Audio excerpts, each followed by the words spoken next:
MA की तरफ से जो अर्ली वार्निंग सिस्टम है उसके बारे में अगर आप जानकारी दे सकें। जैसे ही हम लोगों को आईएमडी की तरफ से सूचना मिलती है कि चक्रवात अभी फॉर्म हो गया है, हम लोग अपने एक्शन में आ जाते हैं। किस स्तर की वो चेतावनी है? नमस्कार, डीडी न्यूज़ पर आप सभी का बहुत बहुत स्वागत है। और इस समय एक ब्रेकिंग न्यूज़ आ रही है कि छत्तीसगढ़ में भारतीय जनता पार्टी ने नए मुख्यमंत्री के नाम का ऐलान कर दिया है। छत्तीसगढ़ में भारतीय जनता पार्टी की तरफ से विष्णुदेव साय के नाम का ऐलान किया गया है राज्य के अगले मुख्यमंत्री के तौर पर। विधायक दल की बैठक में नेता का चुनाव किया गया। छत्तीसगढ़ में विधायक दल की, भाजपा विधायक दल की बैठक में कुनकुरी विधानसभा से वो विधायक चुने गए हैं जो नए मुख्यमंत्री आदिवासी समुदाय से आते हैं। विष्णुदेव साय वो कुनकुरी विधानसभा क्षेत्र से चुने गए हैं, आदिवासी समुदाय से आते हैं और 1999 से 2014 तक वो रायगढ़ से सांसद रहे हैं। ये उनके राजनीतिक सफर का जायजा है। 2014 में मोदी सरकार में केंद्रीय इस्पात राज्य मंत्री रह चुके हैं। छत्तीसगढ़ में नए मुख्यमंत्री के नाम की घोषणा हो गई है। ये इस समय की सबसे बड़ी खबर, ब्रेकिंग न्यूज़ है। विष्णुदेव साय के नाम का ऐलान किया गया है। हमारे संवाददाता सोमेश पटेल जो लगातार इस खबर पर नजर रख रहे हैं, इस समय सीधे रायपुर से हमारे साथ जुड़ चुके हैं। सोमेश, विष्णुदेव साय के नाम का ऐलान किया गया, सबसे पहले तो ये बताइए कि क्या कुछ उनके पक्ष में गया, किस तरह से ये पूरी प्रक्रिया वहां पर पूरी की गई?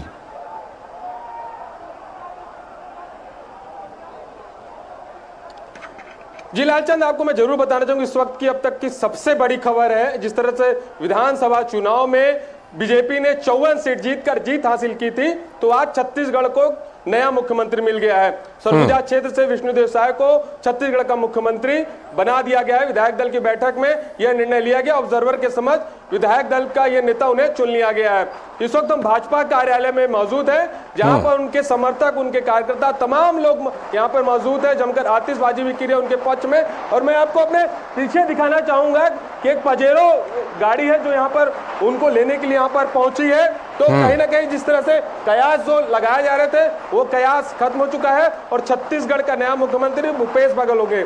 बीजेपी में सरगुजा से विष्णुदेव साय सीट जीतकर बीजेपी ने यहाँ पर प्रचंड बहुमत से जीत हासिल की थी। और जो जी विष्णुदेव साय सौम्य छवि के हैं। उनको एक बार पूर्व प्रदेश अध्यक्ष भी बनाया जा चुका है और कहीं ना कहीं सौम्य छवि होने की वजह से जो आदिवासी चेहरा देखते हुए उन्हें एक बार छत्तीसगढ़ का मुख्यमंत्री बनाया गया है। झारखंड में विधानसभा चुनाव होने हैं, जिन्हें मद्देनजर रखते हुए, आदिवासी चेहरे को देखते हुए इस बार उन्हें छत्तीसगढ़ का नया मुख्यमंत्री बनाया गया है। जी विष्णुदेव साय के नाम का जिस तरह से भारतीय जनता पार्टी ने ऐलान किया है, और भी नामों की चर्चा थी, तो इनके पक्ष में ऐसी कौन सी बात गई जिससे आपको लगता है कि विष्णुदेव साय के ऊपर भारतीय जनता पार्टी ने यह जिम्मेदारी दी है?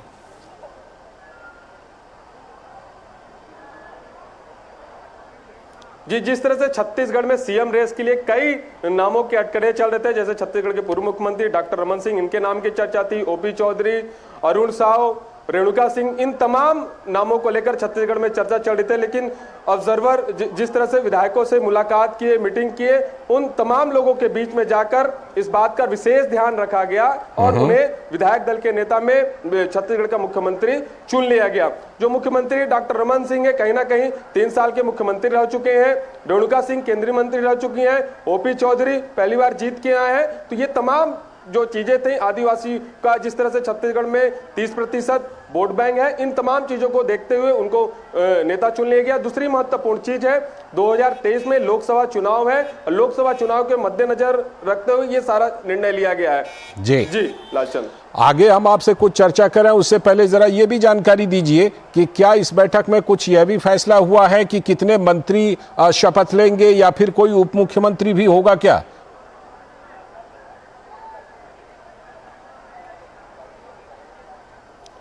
जी भी अभी इस बात का स्पष्ट नहीं हो पाया है कि डिप्टी सीएम का कोई फार्मूला होगा। हालांकि गुजरात फार्मूले की बात की जा रही थी, जिस तरह से 12 मंत्रियों का जिक्र किया जाता, 6 नए मंत्री और 6 पुराने मंत्रियों को उसमें शामिल किया जाएगा। तो कहीं ना कहीं जिस तरह से जो विधायक दल की बैठक हुई है, विधायक दल की बैठक में विष्णुदेव साय को मुख्यमंत्री बना दिया गया है।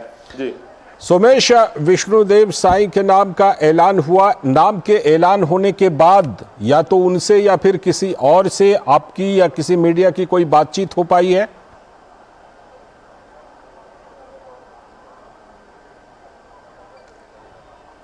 अभी फिलहाल मीडिया से किसी तरह के कोई बातचीत नहीं है। तमाम बीजेपी के जो कार्यकर्ता यहां पर पहुंचे हुए हैं, बीजेपी के तमाम वरिष्ठ नेता यहां पर पहुंचे हुए हैं, जो सुबह से लोग यहां पर पहुंचे हैं, उनके चेहरे पे साफ तौर पे काफी खुशी देखी जा सकती है। जो कि पिछले कई दिनों से यह चर्चा चल रही थी कि छत्तीसगढ़ का अगला मुख्यमंत्री कौन होगा। आप सुन सकते हैं किस तरह से आतिशबाजी हो रही है, पटाखे फोड़े जा रहे हैं। ये मुख्यमंत्री जो छत्तीसगढ़ का चौथा बना है उसके लिए ये हो रहा है। तो कहीं ना कहीं जिस तरह से लोगों के बीच में छत्तीसगढ़ का अगला मुख्यमंत्री कौन होगा, लोगों के बीच में संशय बना हुआ था, तो आज वह फैसला हो चुका है और छत्तीसगढ़ को चौथा मुख्यमंत्री मिल चुका है।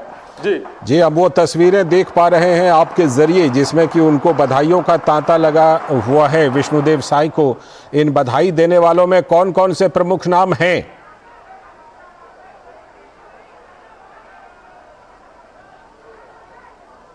जी, बधाई देने के लिए प्रमुख नामों की बात करें तो छत्तीसगढ़ के पूर्व मुख्यमंत्री डॉक्टर रमन सिंह हैं, गोमती साय हैं, अरुण साव है, रेणुका सिंह है, बीजेपी के कई वरिष्ठ नेता हैं। ये तमाम लोगों ने उन्हें बधाई दी है। फिलहाल अभी विष्णुदेव साय कुछ देर बाद विधायक दल की बैठक के बाद बाहर निकलेंगे, भाजपा कार्यालय के बाहर आएंगे। फिर इसके बाद हो सकता है कि वो मीडिया से चर्चा करें, बातचीत करें, कुछ देर बाद ही पता चल पाएगा। जी, आपने जिस तरह से जिक्र किया, उन नामों का भी जिक्र किया जो मुख्यमंत्री पद की रेस में कहीं ना कहीं थे। आपने कहा उन्होंने भी बधाई दी, तो क्या ये माना जाए कि पूरी तरह से सर्वसम्मति से बीजेपी ने ये फैसला किया है? विष्णुदेव साय जी का चयन हो चुका है और उनके नेतृत्व में अब छत्तीसगढ़ में गरीबों के कल्याण के लिए सब अनेकों कार्य जो नरेंद्र मोदी जी ने गारंटी में दिए हैं उसे सब क्रियान्वित करने का काम हम लोग करेंगे। सर, सरगुजा में जो लैंडस्लाइड विक्ट्री रही, क्या वो कारण था विष्णुदेव जी को चुनने का या और कोई फैक्टर? नहीं, अब वो सभी विधायकों की राय से वो नेता चुने गए हैं और पूरे प्रदेश में लैंडस्लाइड विक्ट्री हुई है, इसलिए ये कहना कि ये हुआ वो हुआ गलत है। एक बहुत ही अच्छे सुलझे हुए वरिष्ठ नेता का चयन हुआ है और प्रदेश उसमें आगे बढ़ेगा।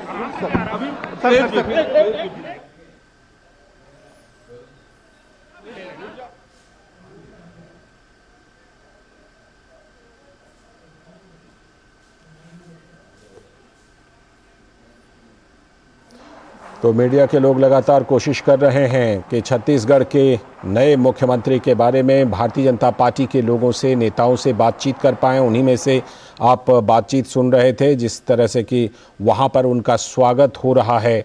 छत्तीसगढ़ के नए मुख्यमंत्री विष्णुदेव साई का भारतीय जनता पार्टी स्वागत कर रही है। उनके नाम का ऐलान अब से कुछ ही देर पहले, और ये अर्जुन मुंडा जो पर्यवेक्षक बनकर गए थे।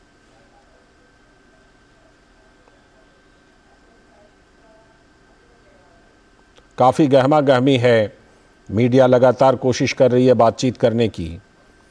वहाँ पर जो उपस्थित भारतीय जनता पार्टी के पर्यवेक्षक हैं, भारतीय जनता पार्टी के जो राज्य के तमाम बड़े नेता हैं, उन सभी से बातचीत की कोशिश मीडिया के द्वारा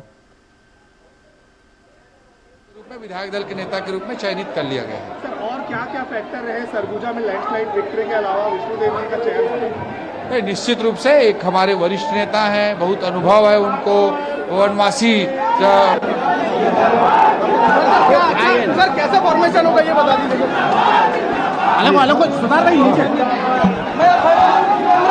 पार्टी के लिए, पूरे छत्तीसगढ़ के लोगों के लिए ये बड़ी खुशी का विषय है। आदरणीय विष्णुदेव साय जी को छत्तीसगढ़ का नेतृत्व दिया गया।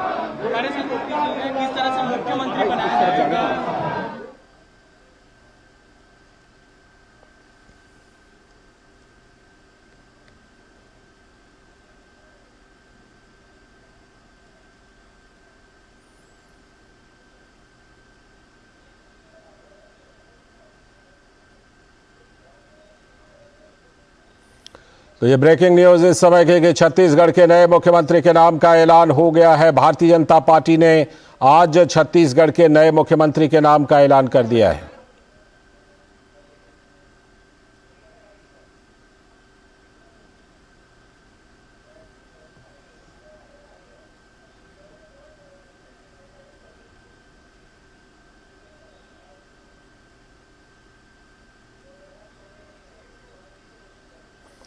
हमारे साथ हमारे संवाददाता सोमेश पटेल जुड़े हुए हैं। सोमेश, हम कुछ प्रतिक्रिया तो देख पा रहे थे, हालांकि अभी लगातार मीडिया जो है बातचीत करने की कोशिश कर रही है, लेकिन ऐसा लग रहा है कि विष्णुदेव साई के नाम का भारतीय जनता पार्टी में चौतरफा स्वागत हो रहा है।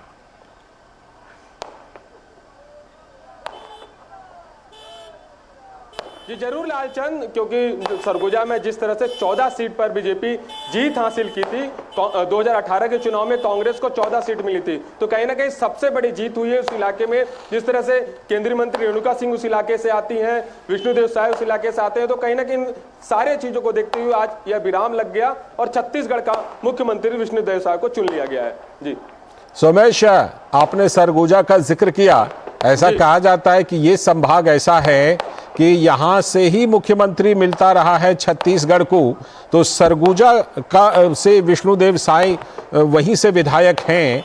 इस संभाग का क्या महत्व है छत्तीसगढ़ की राजनीति में?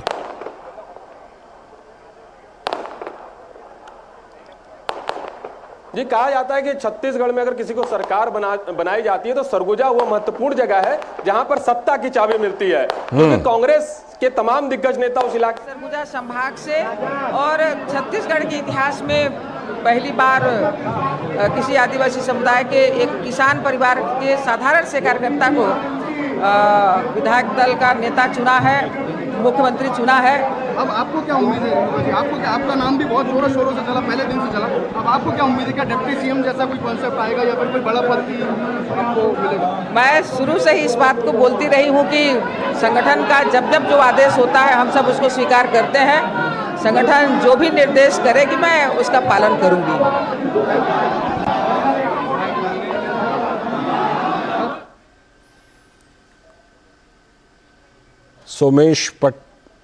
सोमेश पटेल से हम लगातार जुड़े हुए हैं, लेकिन अभी जो आपने कुछ ही देर पहले बातचीत सुनी वो रेणुका सिंह हैं, जिनका नाम काफ़ी चर्चा में था मुख्यमंत्री पद के लिए, और वो भी उसी सरगुजा संभाग से विधायक बनी हैं। अभी कुछ ही दिन पहले तक वो सांसद थीं और केंद्र में मंत्री भी थीं। इस्तीफा दिया है विधायक का चुनाव जीतने के बाद, और उन्होंने भी स्वागत किया बिल्कुल विष्णुदेव साई की मुख्यमंत्री नए मुख्यमंत्री चुने जाने को लेकर।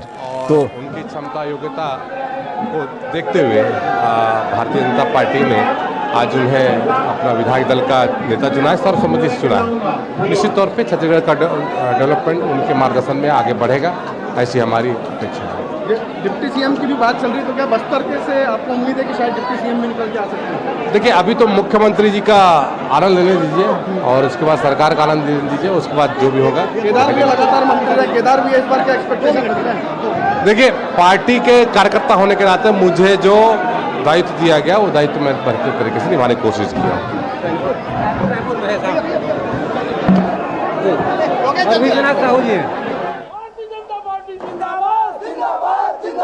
भारतीय जनता पार्टी जिंदाबाद जिंदाबाद जिंदाबाद, विष्णुदेव साय जिंदाबाद जिंदाबाद जिंदाबाद, विष्णु भैया जिंदाबाद जिंदाबाद जिंदाबाद, विष्णु भैया जिंदाबाद जिंदाबाद जिंदाबाद, विष्णु भैया जिंदाबाद जिंदाबाद जिंदाबाद, विष्णु भैया जिंदाबाद जिंदाबाद जिंदाबाद, विष्णु भैया जिंदाबाद जिंदाबाद जिंदाबाद, विष्णु भैया जिंदाबाद जिंदाबाद जिंदाबाद, विष्णु भैया जिंदाबाद जिंदाबाद जिंदाबाद। तो ये प्रसारण हम आपको रायपुर से दिखा रहे हैं। कार्यकर्ताओं में गजब का उत्साह है और लगातार हम आपको बीच बीच में जो भारतीय जनता पार्टी के छत्तीसगढ़ के नेता हैं उनकी भी प्रतिक्रियाएं आपको लगातार हम दिखाते जा रहे हैं। और ये देखिए किस तरह से वहाँ पर जो पार्टी कार्यालय है भारतीय जनता पार्टी का, वहाँ पर किस तरह से माहौल है। सोमेश पटेल भी वहीं पर उपस्थित हैं, उनसे एक बार फिर से जुड़ते हैं। सोमेश, हमने रेणुका सिंह की भी जो प्रतिक्रिया थी उसको भी सुनी, वो भी बिल्कुल कह रही हैं कि हम सब बिल्कुल उनके नेतृत्व में, विष्णुदेव साई के नेतृत्व में छत्तीसगढ़ में अगली सरकार में काम करेंगे।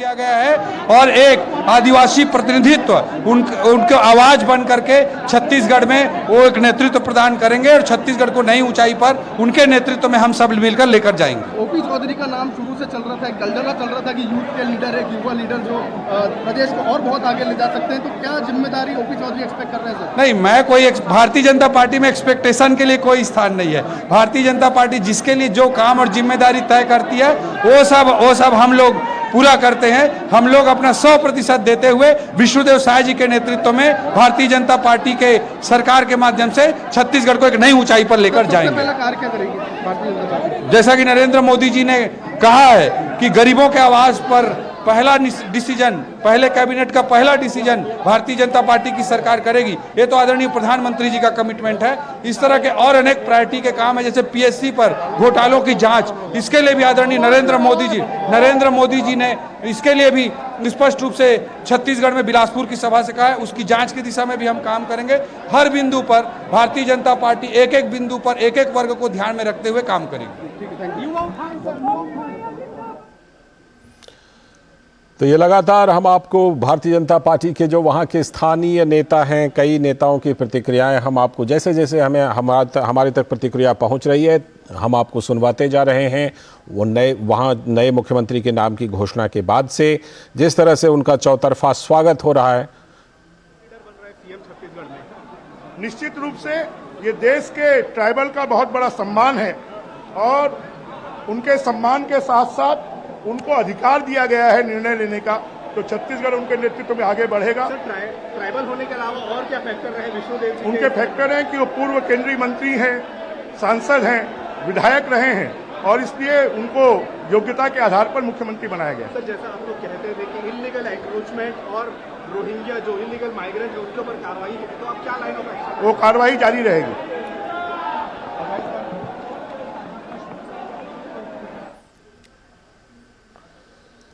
तो लगातार भारतीय जनता पार्टी के नेता स्वागत कर रहे हैं। भारतीय जनता पार्टी के तमाम बड़े नेता और वहां पर जो छत्तीसगढ़ में रायपुर में उपस्थित हैं वो सभी कार्यकर्ताओं में तो उत्साह है ही। से हम सब आज बहुत प्रसन्न है, छत्तीसगढ़ में खुशियां हैं। सीएम को लेकर कोई फैसला हुआ है? सीएम को लेकर कोई फैसला, चर्चा हुई?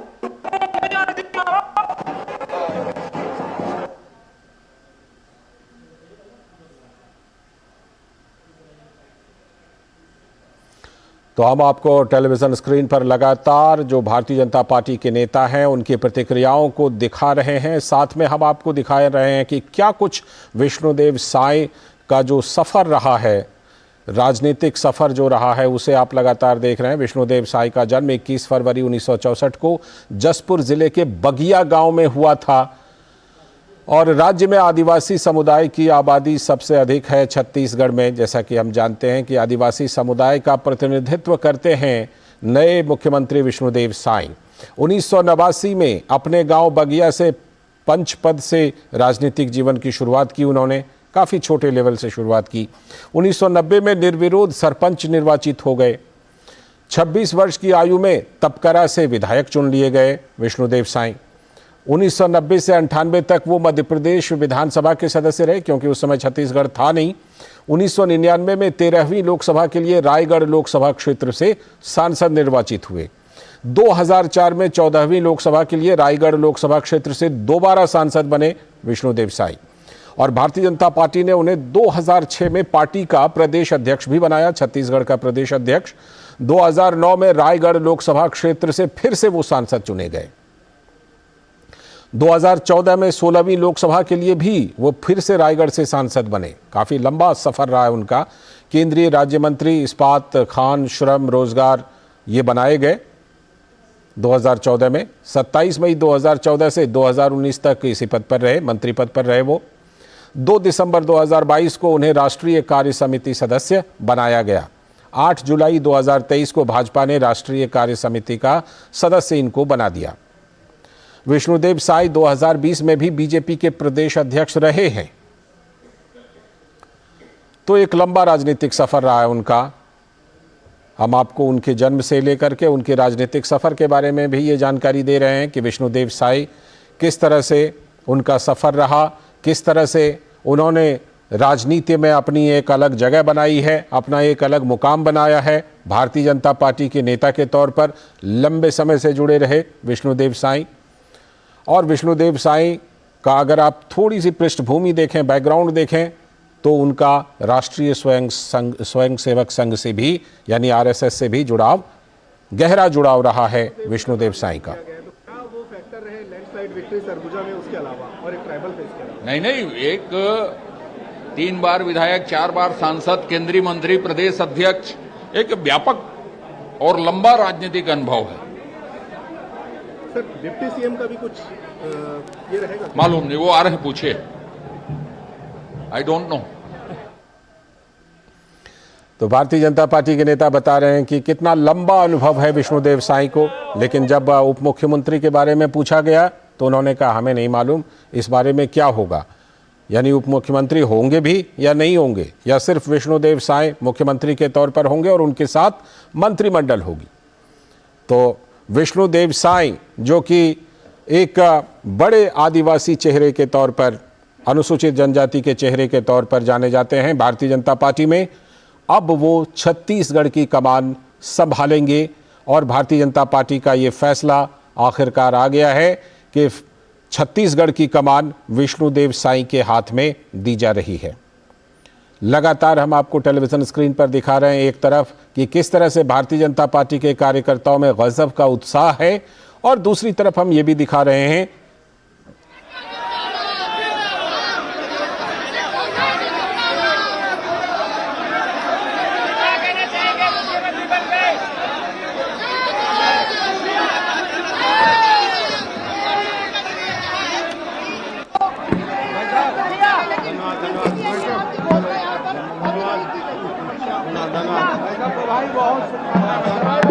बहुत शुभकामनाएं जी। धन्यवाद भैया, प्रणाम प्रणाम।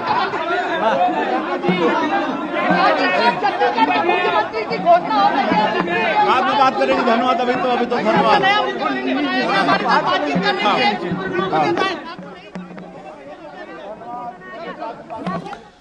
तो लगातार मीडिया कोशिश कर रही है कि छत्तीसगढ़ के अगले मुख्यमंत्री के तौर पर ऐलान किए गए विष्णुदेव साईं से बातचीत हो, वो कुछ अपनी प्रतिक्रिया दें, और हम भी आपको जो ही हम तक कोई प्रतिक्रिया उनकी पहुंचती है तो ज़रूर उनकी प्रतिक्रिया को सुनवाएंगे। फिलहाल तो ऐसा लग रहा है कि उनको माला पहनाने, फूलों की माला पहनाने का सिलसिला बिल्कुल रुक नहीं रहा है।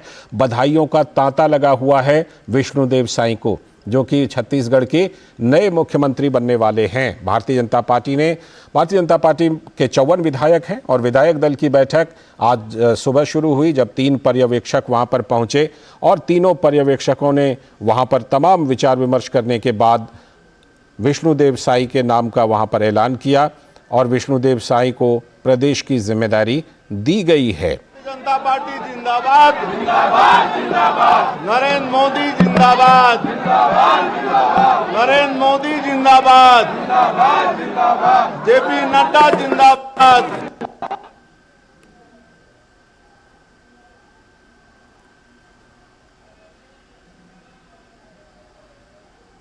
में रहे हुए सब लोगों से हरूबरू उनका संवाद रहा, संगठन में काम किए हुए ऐसे व्यक्ति को छत्तीसगढ़ की कमान दे करके केंद्रीय नेतृत्व ने जो छत्तीसगढ़ के कार्यकर्ताओं का सम्मान रखा, उसके प्रति आभार। झारखंड में विधानसभा चुनाव है और छत्तीसगढ़ को इस बार नया आदिवासी मुख्यमंत्री मिल गया। दोनों चीजें अच्छी है, वो है हमारा लगा हुआ प्रांत है और हमारा छत्तीसगढ़ का सौभाग्य जसपुर में झारखंड से लगा, उसके लिए बहुत बहुत शुभकामनाएं, बहुत बहुत बधाई। आ जाओ।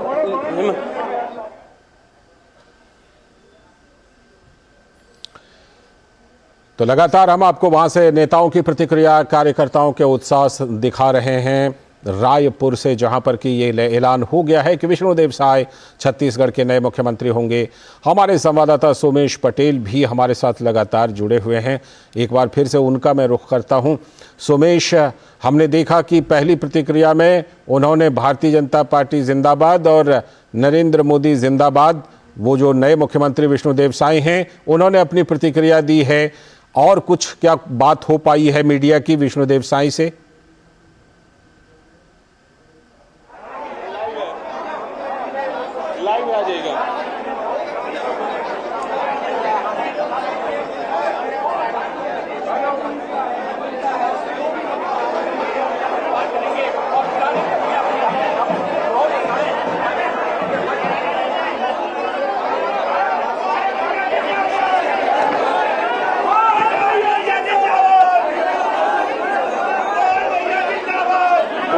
3 1 2 जिंदाबाद। लगता है फिलहाल भारतीय जनता पार्टी जिंदाबाद, नरेंद्र मोदी जिंदाबाद, नरेंद्र फिलहाल लगता है हमारे संवाददाता से हमारा संपर्क नहीं हो रहा है, लेकिन जैसा कि हम लगातार आपको दिखा रहे हैं कि रायपुर से जो तमाम तरह के दृश्य आ रहे हैं, तमाम तरह की प्रतिक्रियाएं आ रही हैं, वो हम आपको लगातार आप तक पहुंचा रहे हैं कि किस तरह से वहां भारतीय जनता पार्टी के का छठवां बैठक, छठवां छत्तीसगढ़ विधानसभा का पहला बैठक, इसमें छत्तीसगढ़ विधानसभा का विधायक दल सर्वसम्मति से मुझे अपना नेता चुना है और इस अवसर पर मैं बहुत ही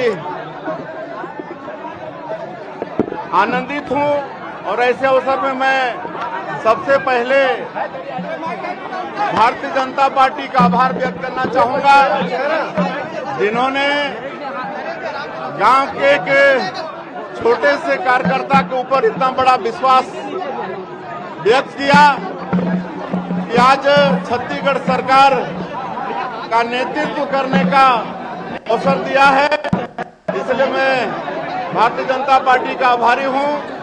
साथ ही साथ हमारे देश के यशस्वी प्रधानमंत्री श्री नरेंद्र मोदी जी, माननीय गृह मंत्री अमित शाह जी, हमारे राष्ट्रीय आदरणीय जेपी नड्डा जी, राष्ट्रीय नेतृत्व, उनका मैं आभार व्यक्त करना चाहूंगा, जिन्होंने एक छोटे से कार्यकर्ता पर इतना आभार भरोसा जताया। साथ ही साथ हमारे जो प्रदेश के जो प्रभारी थे और चुनाव के भी प्रभारी थे, आदरणीय ओम माथुर जी, सह प्रभारी आदरणीय मनसुख मांडविया जी, आदरणीय नितिन नवीन जी और हमारे प्रदेश के नेतृत्व, उनका सबका मैं आभारी हूं, जिन्होंने हम पर विश्वास व्यक्त किया है। सभी नवनिर्वाचित विधायकों का भी मैं आभारी हूं, जिन्होंने विश्वास व्यक्त किया है।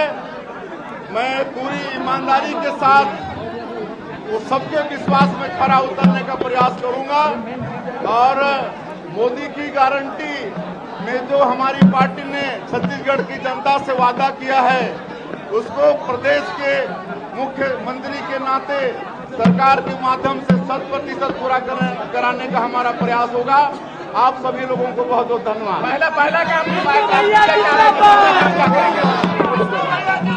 मोदी की गारंटी, उसमें 18 लाख आवास की सुविधा, पहला काम। चलिए, धन्यवाद।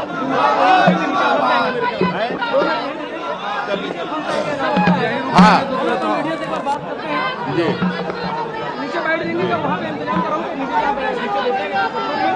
एक बार मेरे बाद मीडिया करवा दो। हाँ,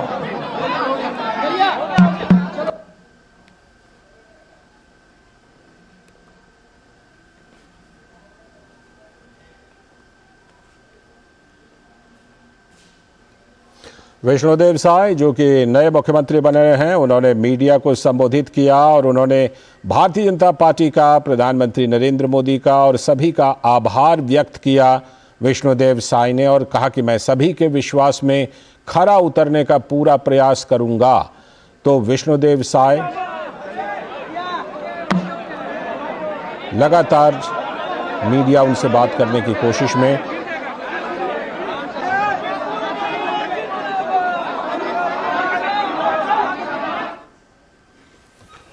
तो विष्णुदेव साय से लगातार बातचीत करने की कोशिश और उन्होंने अपनी प्रतिक्रिया भी दी कि मोदी जी की गारंटी को सरकार के माध्यम से जनता तक पहुंचाने का मैं कार्य करूंगा।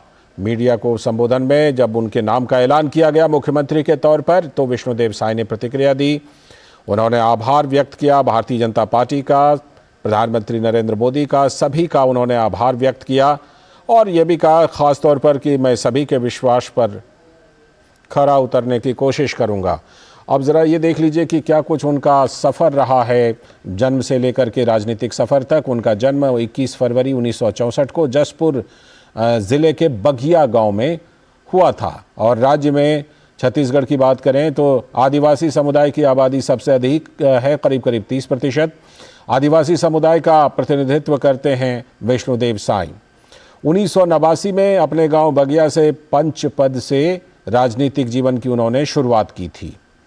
1990 में निर्विरोध सरपंच निर्वाचित हुए थे विष्णुदेव साई। 26 वर्ष की आयु में तपकरा से विधायक चुने गए थे वो, और 1990 से लेकर 1998 तक वो मध्य प्रदेश विधानसभा के भी सदस्य रहे। 1999 में 13वीं लोकसभा के लिए रायगढ़ लोकसभा क्षेत्र से सांसद निर्वाचित हुए। 2004 में 14वीं लोकसभा के लिए रायगढ़ लोकसभा क्षेत्र से दोबारा सांसद बने। भारतीय जनता पार्टी ने उन्हें 2006 में पार्टी का प्रदेश अध्यक्ष बनाया छत्तीसगढ़ का। 2009 में रायगढ़ लोकसभा क्षेत्र से फिर से सांसद चुन लिए गए। 2014 में 16वीं लोकसभा के लिए वे फिर से रायगढ़ से सांसद बने। केंद्रीय राज्य मंत्री का ही प्रदेश है और एक बड़ी संख्या में बस्तर और सरगुजा ने एक बड़ा समर्थन दिया है और सरकार बनी है। मुझे लगता है कि एक बेहतर चयन हमारे पर्यवेक्षकों ने किया है, विधायक दल ने अपना नेता चुना है और निश्चित रूप से एक बहुत सरल व्यक्ति के रूप में सबको साथ लेकर चलेंगे इसकी उम्मीद है। अनुभव में कमी नहीं, 2 बार विधायक, 4 बार सांसद हो रहे हैं और प्रदेश का संगठन उन्होंने 2-2, 3-3 बार संभाला है। तो मुझे लगता है एक उचित चयन है। माननीय डॉक्टर रमन सिंह जी के 15 साल का अनुभव, उनका मार्गदर्शन लेकर सभी वरिष्ठ साथी हैं 8-8, 7-7 बार उनका सहयोग लेकर मुझे लगता है कि एक बेहतर चयन हुआ है। अच्छी तरीके से प्रदेश चलेगा और केवल 6 महीनों के अंदर में प्रदेश की जनता देखेगी कि भूपेश बघेल का राज क्या था और विष्णुदेव जी के नेतृत्व में बीजेपी का राज क्या है, ये मूल अंतर दिखाई देगा। कांग्रेस ने सरगुजा को धोखा दिया था, एक बार सीएम सिर्फ बता के और बाद में सीएम नहीं बनाया, तो क्या देखिए कांग्रेस की फितरत ही धोखा देना है और यह है कार्यकर्ताओं की पार्टी। लोग सोचते हैं बड़े लोग बनेंगे, ऐसा नहीं है। कोई भी आम कार्यकर्ता जो बेहतर तरीके से संगठन का काम करता है, पार्टी का काम करता है, पार्टी पर विश्वास रखता है, वो मुख्यमंत्री प्रधानमंत्री बन सकता है। ये आज इसके निर्णय से, भारतीय जनता पार्टी के निर्णय से ये सिद्ध हुआ है। तो डिप्टी सीएम की भी बातें चल रही, क्या लगता है? देखिए ये विशुद्ध रूप से माननीय मुख्यमंत्री जी का अधिकार क्षेत्र का मामला है। मंत्रिमंडल, उप मुख्यमंत्री, ये सब आने वाले समय में बनेंगे। आज तो मुख्यमंत्री जी का चयन हुआ है, कार्यकर्ताओं में प्रसन्नता है, आम जनता में प्रसन्नता है। अभी पूरी टीम उनके नेतृत्व में जाएगी, राजभवन जाएगी, वहाँ वो सरकार बनाने का अपना दावा प्रस्तुत करेंगे। तो लगातार भारतीय जनता पार्टी के नेता स्वागत कर रहे हैं विष्णुदेव साई को मुख्यमंत्री बनाए जाने के। हमारे साथ सोमेश पटेल हमारे संवाददाता जुड़ रहे हैं। एक बार फिर से सोमेश, जिस तरह से कि हम देख रहे हैं कि विष्णुदेव साई ने मीडिया से बात करके अपनी पहली प्रतिक्रिया दी है मुख्यमंत्री के तौर पर नामित किए जाने के बाद, क्या कुछ खास उन्होंने और बातें कही मीडिया से बात करते हुए?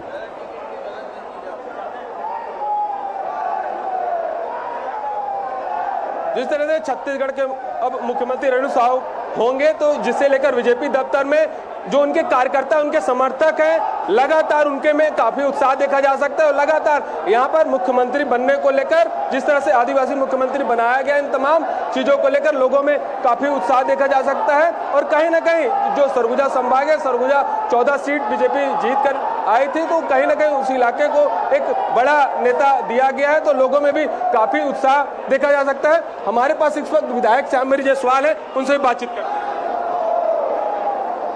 हमारे छत्तीसगढ़ में जिस प्रकार से कांग्रेस का जो आतंक था, भ्रष्टाचार के चरम सीमा पर था, छत्तीसगढ़ के जनता ने और पूरे इस कांग्रेस का खूनी पंजा को उखाड़ फेंका। आज भारतीय जनता पार्टी के हमारे बहुत ही वरिष्ठ नेता, संगठन के कई बार के प्रदेश अध्यक्ष, पूर्व में सांसद, केंद्रीय मंत्री और कई बार के विधायक, एक अनुभवी जनजाति समाज के हमारे सरगुजा क्षेत्र के बहुत ही लोकप्रिय नेता हमारे माननीय विष्णुदेव साई जी को आज विधायक दल का नेता चुना गया है। इस अवसर पर मैं समस्त प्रदेशवासियों को बहुत बहुत आभार प्रकट करता हूं और आशा है कि आने वाले समय में हमारा सरगुजा क्षेत्र एक विशेष गति के साथ विकास करेगा। देखिए, भारतीय जनता पार्टी ने हमारे आदिवासी समाज को, हर समाज को एक विशेष महत्व देते हुए और आज विष्णुदेव साई जी को विधायक दल का नेता चुने जाने के लिए मैं हार्दिक दिल से बधाई देता हूं। इसलिए कि एक बहुत ही सुलझे हुए व्यक्ति हैं, सभी वर्ग को लेकर चलने वाले हैं। सांसद रहे, 4 बार का सांसद रहे, 2 बार का विधायक रहे, केंद्रीय राज्य मंत्री रहे, प्रदेश अध्यक्ष 3-3 बार रहे। ऐसा नेतृत्वकर्ता भारतीय जनता पार्टी को मिला है और निर्विवाद रूप से उनका जितना भी राजनीतिक समय रहा, निर्विवाद रहा। बहुत अच्छे संघर्षी हैं और सबको लेकर के, साथ लेकर के चलने वाले ऐसे व्यक्तित्व को आज मुख्यमंत्री के रूप में भारतीय जनता पार्टी को मिला है। और निश्चित रूप से पहली बार एक आदिवासी नेतृत्व को सरगुजा छत्तीसगढ़ में सौंपा गया है। सरगुजा संभाग से के साथ पूरे छत्तीसगढ़ सभी कार्यकर्ता आज बहुत ही खुश हैं और मैं पूरे छत्तीसगढ़ वासियों को हार्दिक दिल से बधाई देता हूं। बहुत बहुत धन्यवाद। तो आप साफ तौर पर सुन रहे थे, चाहे बीजेपी के पूर्व सांसद हो, विधायक हो या जो उनके समर्थक हो, कार्यकर्ता है, जबरदस्त उत्साह देखा जा सकता है। जिस तरह से साफ तौर पे इन्होंने बताया, जो सरगुजा के बारे में बता रहे थे, आदिवासी मुख्यमंत्री जिस तरह से छत्तीसगढ़ को मिला है, तो कहीं ना कहीं छत्तीसगढ़ में खुशी का माहौल बना हुआ है। जी सोमेश, बिल्कुल हमने आपकी ये बातचीत सुनी, हम आगे भी आपसे इस बारे में जानकारी लेते रहेंगे। फिलहाल आपका बहुत बहुत शुक्रिया जुड़ने के लिए और ये ताज़ा अपडेट देने के लिए। तो विष्णुदेव साई को छत्तीसगढ़ की कमान दे दी गई है भारतीय जनता पार्टी की तरफ से। रुख करते हैं आज की कुछ और बड़ी खबरों का।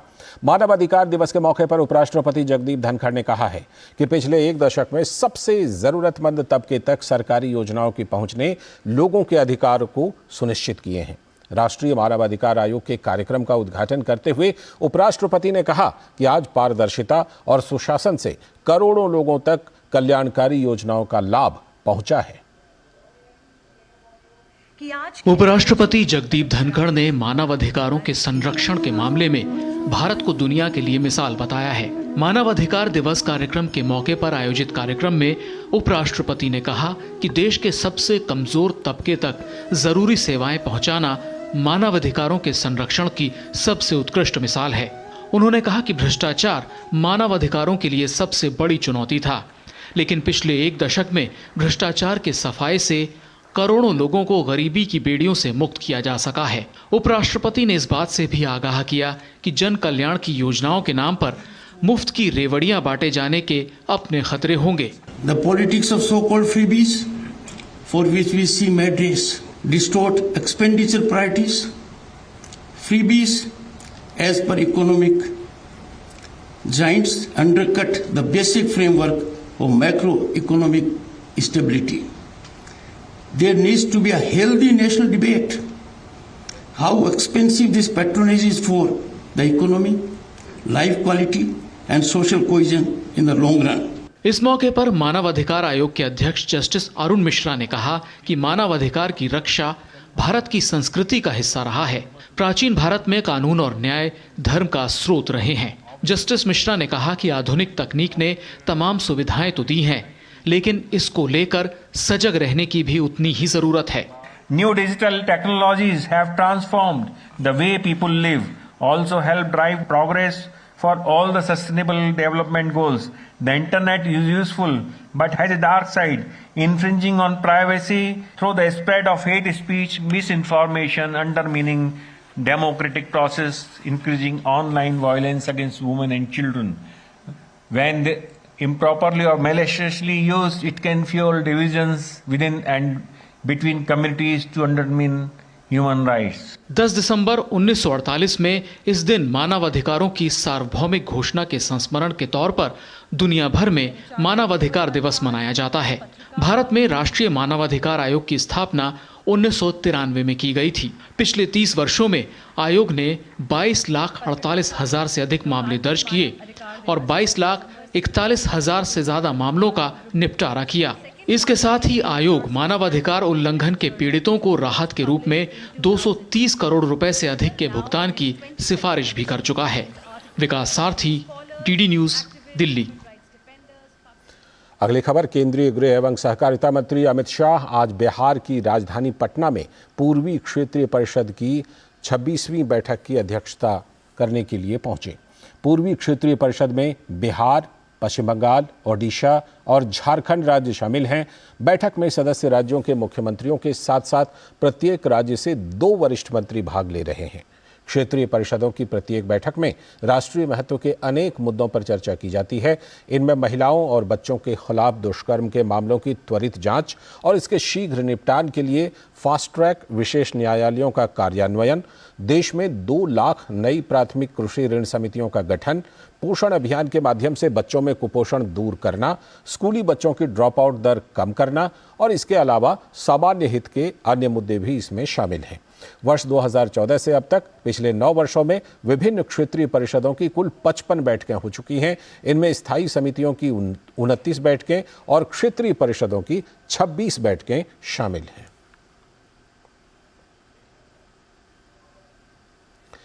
केंद्रीय नागरिक उड्डयन मंत्री ज्योतिरादित्य सिंधिया ने आंध्र प्रदेश के राजमुंद्री हवाई अड्डे पर नए टर्मिनल भवन का भूमि पूजन किया।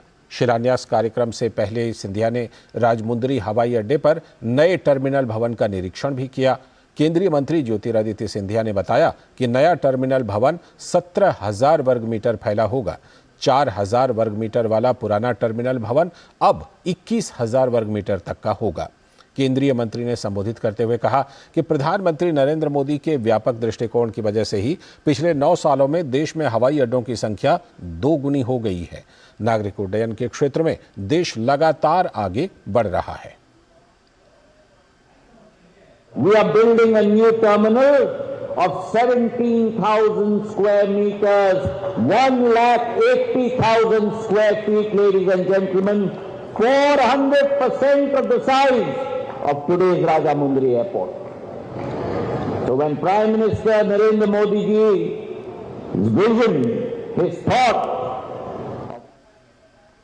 हमारे देश के यशस्वी प्रधानमंत्री श्री नरेंद्र मोदी जी, माननीय गृह मंत्री अमित शाह जी, हमारे राष्ट्रीय अध्यक्ष आदरणीय जेपी नड्डा जी, राष्ट्रीय नेतृत्व, उनका मैं आभार व्यक्त करना चाहूंगा जिन्होंने एक छोटे से कार्यकर्ता पर इतना आभार भरोसा जताया। साथ ही साथ हमारे जो प्रदेश के जो प्रभारी थे और चुनाव के भी प्रभारी थे आदरणीय ओम माथुर जी, सह प्रभारी आदरणीय मनसुख मांडविया जी, आदरणीय नितिन नवीन जी और हमारे प्रदेश के नेतृत्व, उनका सबका मैं आभारी हूं जिन्होंने हम पर विश्वास व्यक्त किया है। सभी नवनिर्वाचित विधायकों का भी मैं आभारी हूं जिन्होंने विश्वास व्यक्त किया है। मैं पूरी ईमानदारी के साथ वो सबके विश्वास में खरा उतरने का प्रयास करूंगा और मोदी की गारंटी में जो हमारी पार्टी ने छत्तीसगढ़ की जनता से वादा किया है उसको प्रदेश के मुख्यमंत्री के नाते सरकार के माध्यम से 100% पूरा कराने का हमारा प्रयास होगा। आप सभी लोगों को बहुत बहुत धन्यवाद।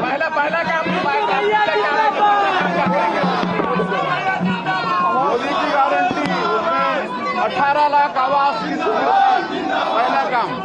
चलिए धन्यवाद।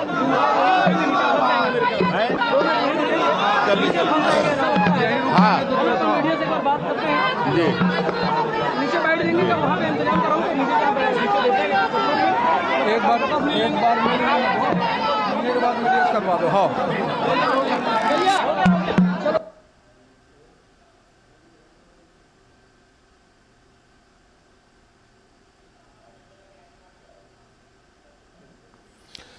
तो आप प्रतिक्रिया सुन रहे थे छत्तीसगढ़ के जो नए मुख्यमंत्री होने वाले हैं विष्णुदेव साय, उनकी प्रतिक्रिया आप सुन रहे थे। मीडिया से बातचीत में वो अपनी बातें रख रहे थे कि क्या कुछ आगे चल करके उनका कार्यक्रम है, एक मुख्यमंत्री के रूप में उनकी क्या प्राथमिकता होने वाली है आगे चल करके जब वो सरकार बना लेंगे, सरकार का गठन कर लेंगे, उसके बाद किन विषयों पर वो प्राथमिकता के साथ काम करेंगे। तो हम लगातार आपको प्रतिक्रियाएं सुनवाते जा रहे हैं। जो कुछ भी हमें रायपुर से प्रतिक्रियाएं मिलती जा रही हैं वो प्रतिक्रियाएं हम आपको सुनवाते जा रहे हैं। फिलहाल बढ़ते हैं अगली खबर की तरफ। रक्षा मंत्री राजनाथ सिंह ने आज राजघाट पर महात्मा गांधी की कांस्य प्रतिमा का अनावरण किया। यह समारोह दलित समुदाय के सम्मान के लिए भाजपा की दिल्ली राज्य इकाई द्वारा आयोजित किया गया था। बीजेपी के शीर्ष नेताओं के साथ राजनाथ सिंह ने भी दलितों के साथ दोपहर का भोजन किया। और ये सचमुच ये हम सब के लिए एक हर्ष का विषय है कि आज पूज्य महात्मा गांधी की समाधि स्थल के बिल्कुल पास ही आज महात्मा गांधी की प्रतिमा का अनावरण हुआ है। वैसे तो भारत ही नहीं दुनिया के कई स्थानों पर चले जाइए, वहां पर आपको गांधी की कहीं आदमकद प्रतिमा, कहीं बैठी हुई प्रतिमा, तरह तरह की प्रतिमाएं आपको देखने को मिलेंगी। लेकिन समाधि स्थल के बिल्कुल नजदीक इस प्रकार की गांधी जी की प्रतिमा का अनावरण किया जाना, मैं समझता हूं कि यह प्रयास बहुत ही सराहनीय है। इसके लिए मैं विजय गोयल जी को अपनी तरफ से हार्दिक बधाई देता हूं। और अब एक और चर्चित खबर। कांग्रेस सांसद धीरज साहू के ठिकानों पर हो रही छापेमारी पर भाजपा के राष्ट्रीय अध्यक्ष जेपी नड्डा ने कांग्रेस पर जमकर हमला किया। जेपी नड्डा ने सोशल मीडिया प्लेटफॉर्म एक्स पर कहा, बंधु जवाब तो देना पड़ेगा तुमको भी और तुम्हारे नेता राहुल गांधी को भी। ये नया भारत है, यहाँ पर राज परिवार के नाम पर जनता का शोषण नहीं करने दिया जाएगा। भागते भागते थक जाओगे लेकिन कानून पीछा नहीं छोड़ेगा। अगर कांग्रेस भ्रष्टाचार की गारंटी है तो मोदी जी भ्रष्टाचार पर कार्यवाही की गारंटी है। जनता की लूटी हुई पाई पाई लौटानी पड़ेगी। और धीरज साहू मामले पर केंद्रीय मंत्री और तेलंगाना बीजेपी के प्रमुख जी किशन रेड्डी ने राहुल गांधी की चुप्पी पर निशाना साधा है। जी किशन रेड्डी ने कहा कि कांग्रेस हमेशा भ्रष्टाचार का समर्थन करती है, इसलिए इस बारे में राहुल गांधी कुछ भी नहीं बोल रहे हैं। मैं राहुल गांधी से पूछना चाहता हूं, आपका मित्र, आपका क्लोज एसोसिएट, आपका भारत जोड़ो यात्रा का पूरा इंतजाम करने वाले, आपका पार्टी का 3 बार राज्यसभा का सदस्य धीरज साहू जी का इतना ब्लैक मनी इनकम टैक्स अधिकार रेड करके पकड़ा है, इस विषय पर आपका सोशल मीडिया में आपका क्यों पोस्ट नहीं कर रहे, आपका मुंह क्यों नहीं खोल रहे? बार बार आईडी के ऊपर, इनकम टैक्स का अधिकार के ऊपर आप क्रिटिसाइज करते रहते हैं। आज मुंह क्यों बंद हो गया आपका? आपका मुंह से क्यों बात नहीं निकल रहे? क्योंकि कांग्रेस पार्टी कभी भी भ्रष्टाचार के साथ रहते हैं। तो इस मामले पर कांग्रेस पर लगातार हमला हो रहा है और कांग्रेस सांसद धीरज साहू मामले पर घिरी हुई कांग्रेस लगातार इस मामले से पल्ला झाड़ने में लगी हुई है। झारखंड सरकार में मंत्री और कांग्रेस नेता बन्ना गुप्ता कह रहे हैं कि ये धीरज साहू का निजी व्यवसाय है, उसका पार्टी से कोई लेना देना नहीं है। धीरज साहू जी, उनके बड़े भाई, उनके पिताजी, सब ये लोग खानदानी लोग हैं और एक बड़े व्यवसाय के बड़े घराना से इन सारे लोगों का ताल्लुकात है। अब ये जो पैसा है, ये पैसा किस परिप्रेक्ष्य का है, कैसा है, ये तो इनकम टैक्स वगैरह को क्लियर करना चाहिए और जांच करके दूध का दूध पानी का पानी करें। व्यवसाय है, उसमें कोई पार्टी का कोई उसमें लेना देना नहीं ना है। तो वहीं कांग्रेस के वरिष्ठ नेता जयराम रमेश ने सोशल मीडिया प्लेटफॉर्म एक्स पर लिखा, सांसद धीरज साहू के बिजनेस से भारतीय राष्ट्रीय कांग्रेस का कोई लेना देना नहीं है, सिर्फ वही बता सकते हैं और उन्हें यह स्पष्ट करना भी चाहिए कि कैसे आयकर अधिकारियों द्वारा कथित तौर पर उनके ठिकानों से इतनी बड़ी मात्रा में कैश बरामद किया जा रहा है। आगे की खबरों में, अयोध्या में श्री राम मंदिर में अर्चकों का प्रशिक्षण आज से शुरू हो गया। इस प्रशिक्षण में प्रतिदिन 4 वेदों के पारायण, रामलला के पूजन विधि और राम मंदिर के 500 वर्षों के संघर्ष के इतिहास का बोध कराया जाएगा। प्रशिक्षण शुभारंभ के बाद ट्रस्ट के कोषाध्यक्ष गोविंद देवगिरी ने कहा कि अर्चकों के प्रशिक्षण के लिए 21 छात्रों का चयन हुआ है, जिन्हें वेद मित्रों के साथ पूजन विधि का प्रशिक्षण दिया जाएगा और इनमें से ही मुख्य रूप से 6 अर्चकों का चयन करेंगे। राम जन्मभूमि तीर्थ क्षेत्र न्यास की ओर से भगवान श्री राम लला की सेवा पूजा अर्चना के लिए प्रशिक्षण केंद्र आज से आरंभ हुआ। हम लोग ये चाहते हैं कि यहाँ की पूजा सविधि हो, उत्तम से उत्तम हो, जैसी शास्त्रों में कही गई है वैसी हो। यह ऐसे नहीं हो जाता है, इसके लिए कुछ प्रशिक्षण देने की आवश्यकता होती है। अनेक प्रकार से पहले आवेदन पत्र मंगा करके बाद में साक्षात्कार करके यहाँ पर 21 छात्रों का चयन यहाँ पर हुआ है। वैसे 24 का हुआ था, लेकिन अपनी घर की असुविधा के कारण 3 छात्र उसे नहीं आ पा रहे उसमें। और वहीं प्रशिक्षित करने वाले आचार्य चंद्र भानु शर्मा ने कहा कि प्रतिदिन संध्या वंदन अर्चना प्रातः स्मरण के बाद कक्षाएं चलेंगी। इसके साथ ही राम जन्मभूमि आंदोलन से जुड़ी लोगों की जानकारी भी दी जाएगी। 4 बजे जागरण होगा और रात्रि 9:30 बजे तक का प्रशिक्षण है। संध्या वंदन अर्चना प्रातः स्मरण ये सब होके उसके बाद में कक्षाएं चलेंगी और सायंकाल में प्रतिदिन 1 घंटे के लिए बौद्धिक रहेगा। राष्ट्र के बारे में बताया जाएगा, जो राम जन्मभूमि आंदोलन से जुड़े रहे हैं उन लोगों के बारे में बताया जाएगा और 1528 से लेकर अब तक जिन लोगों ने इस संघर्ष में अपना बलिदान दिया है उनके बारे में चर्चा की जाएगी, उनके बारे में बताया जाएगा। राजनीति की जगत से एक और बड़ी खबर आई है। उत्तर प्रदेश की पूर्व मुख्यमंत्री मायावती ने लखनऊ में हुई अहम बैठक में बड़ा ऐलान कर दिया है और अपने भतीजे आकाश आनंद को अपना उत्तराधिकारी घोषित कर दिया है। मायावती ने उत्तर प्रदेश और उत्तराखंड को छोड़कर पूरे देश की जिम्मेदारी आकाश आनंद को ही सौंप दी है। आकाश आनंद बसपा प्रमुख मायावती के छोटे भाई आनंद कुमार के बेटे हैं। आज मायावती ने हाल के विधानसभा चुनाव के नतीजों के बाद पार्टी के सभी राष्ट्रीय और राज्यों के प्रमुख पदाधिकारियों की बैठक बुलाई थी। बैठक में 5 राज्यों के चुनाव परिणाम और लोकसभा चुनाव के प्रत्याशियों के चयन पर चर्चा हुई। मध्य प्रदेश, राजस्थान, छत्तीसगढ़ के विधानसभा चुनाव में बसपा का पहले से भी खराब प्रदर्शन रहा है। उसको देखते हुए पार्टी की राष्ट्रीय स्तर की ये बैठक को काफी अहम माना जा रहा था। नतीजों की जमीनी रिपोर्ट के आधार पर नए सिरे से लोकसभा चुनाव की तैयारियों के संबंध में मायावती ने पदाधिकारियों से विचार विमर्श कर दिशा निर्देश दिए। बैठक के बाद बसपा नेता उदयवीर सिंह ने बताया कि मायावती ने आकाश आनंद को अपना उत्तराधिकारी घोषित करते हुए सभी से लोकसभा चुनाव की तैयारियों में जुट जाने के लिए कहा है। और अब बात करते हैं विकसित भारत संकल्प यात्रा की।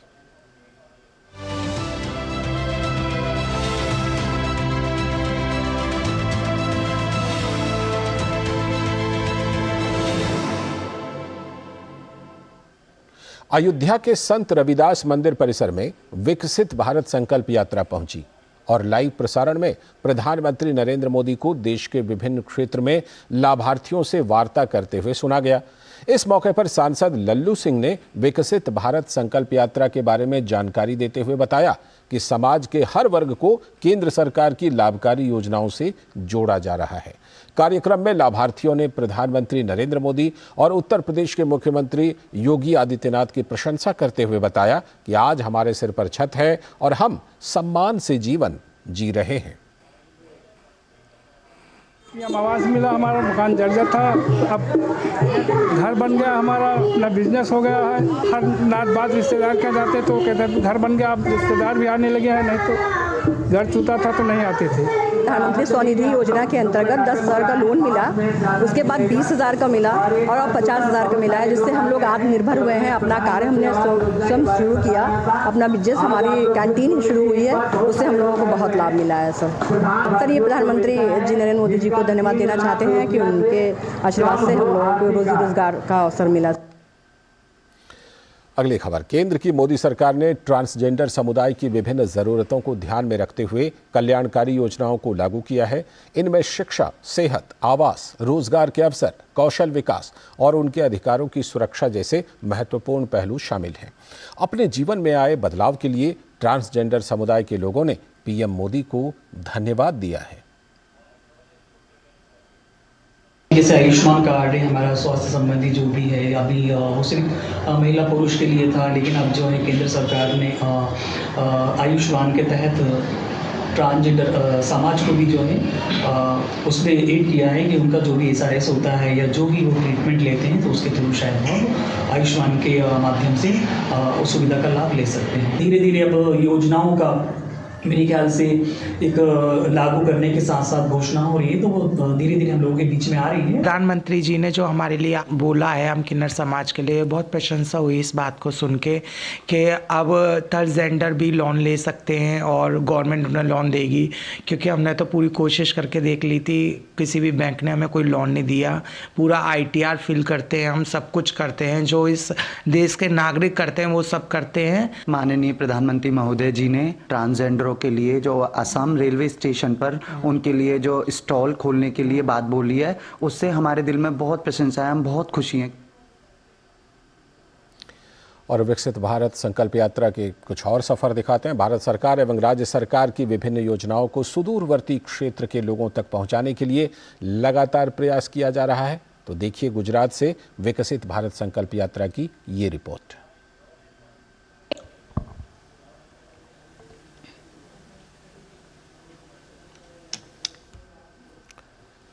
हम आगे चल करके ये रिपोर्ट आपको दिखाएंगे। फिलहाल इस बुलेटिन में इतना ही। दीजिए अनुमति। नमस्कार।